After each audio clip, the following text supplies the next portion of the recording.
আপনার জমি যখন অন্য কেউ খারিজ বা নামজারি করে নেবে তখন হচ্ছে আপনার আইনি পদক্ষেপ কী হবে বা কীভাবে হচ্ছে আপনি আপনার অধিকার রক্ষা করবেন সে বিষয়টি আজকে এই ভিডিওর মাধ্যমে সুস্পষ্ট করে দিব।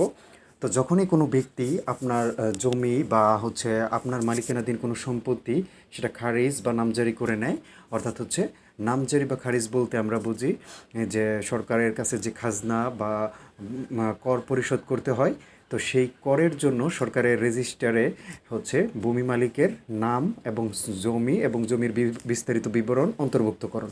তো সেই ক্ষেত্রে যদি আপনি আপনার নামে নামজারি না থাকে সেক্ষেত্রে আপনি আপনার সম্পত্তি হস্তান্তর করতে পারবেন না এবং প্রকৃত দখলদার হিসেবেও কিন্তু আপনাকে অবহিত করা হবে না। সেক্ষেত্রে আপনার কোনো দুশ্চিন্তার কারণ নেই।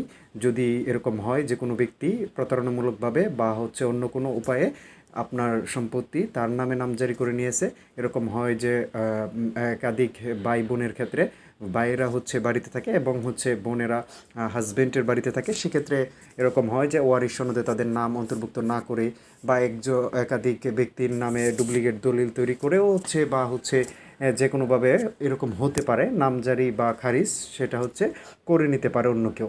তখন আপনি হচ্ছে এসিল্যান্ডের বরাবর মিসকেস দাখিল করবেন এবং এই মিসকেস দাখিল করার জন্য আপনাকে সর্বপ্রথম যে বিষয়টা করতে হবে, মিসকেসের জন্য আপনার যেই নামজারিটা করা হয়েছে বা যে খারিজটা করা হয়েছে সেই খারিজটার নাম্বারটা লাগবে প্রথমত।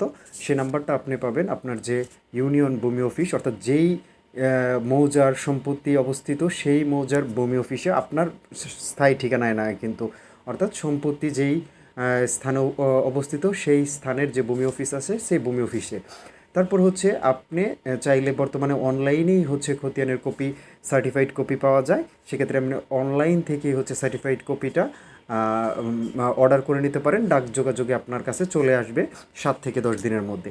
তার পরবর্তী কাজ হচ্ছে আপনি আপনার যে উপজেলা ভূমি অফিস আছে সেই উপজেলা ভূমি অফিসে একটা বিবিধ মামলা বা মিস কেস বা মিসসেলেনিয়াস কেস দায়ের করবেন। সেটা হচ্ছে একটা আবেদনের মতো। আপনি হচ্ছে ওই আবেদনটা যখন দাখিল করবেন তখন হচ্ছে এই মামলার বিপরীতে আবেদনের বিপরীতে একটা কেস নাম্বার পড়বে। সেই কেস নাম্বারের পরে বিবাদী যে, অর্থাৎ যেই ব্যক্তি আপনার নামে খারিজ করেছে তার কাছে হচ্ছে একটা সমন বা হচ্ছে এই বিষয়ে হচ্ছে একটা নোটিশ জারি করবে। দুঃখিত, এক্ষেত্রে নোটিশ হবে, সমন নয়।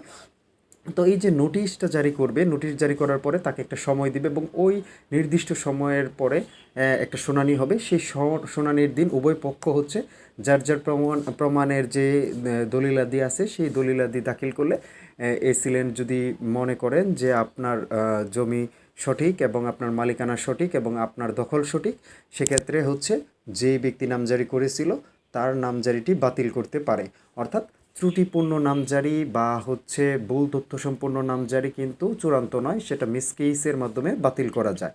তো কোনো ব্যক্তি যদি আপনার নামে নামজারি করে নেয় তাহলে হচ্ছে আপনার কাজ হচ্ছে মিসকেস দায়ের করে সেই সম্পত্তির নামজারিটি বাতিল করে আপনার যে বৈধ দলিল বা বৈধ প্রমাণ আছে সেগুলো দাখিল করে আপনার নিজের নামে নামজারি করে নেওয়া।